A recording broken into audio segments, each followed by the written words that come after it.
চুয়াডাঙ্গার জীবননগর উপজেলার সীমান্ত এলাকা থেকে ৩.৫ কেজির বেশি ওজনের ১১টি স্বর্ণের বারসহ আবেদ মিয়া নামে এক যুবককে আটক করেছে বিজিবি-৬। জব্দকৃত স্বর্ণের বাজার মূল্য আনুমানিক ৩,৬০,৪০,৮৯০ টাকা।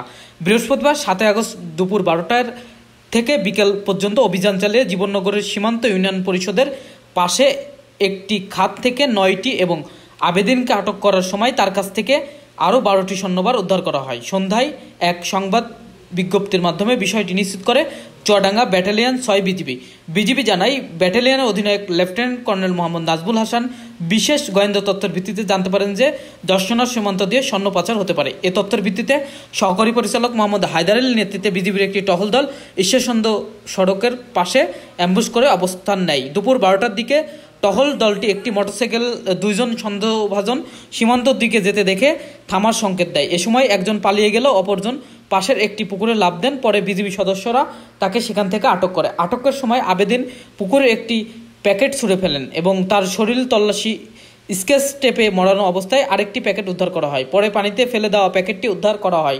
উভয় প্যাকেট থেকে মোট ১১টি স্বর্ণবার, ২টি মোবাইল ফোন সহ মোট ২০২ টাকা উদ্ধার করা হয়। উদ্ধারকৃত মোট স্বর্ণের ওজন ২ কেজি ৪৮৯ গ্রাম। বিজিবি জানায়, এসব স্বর্ণ মালামাল সিজার মূল্য ৩,৬০,৪০,৮৯০ টাকা।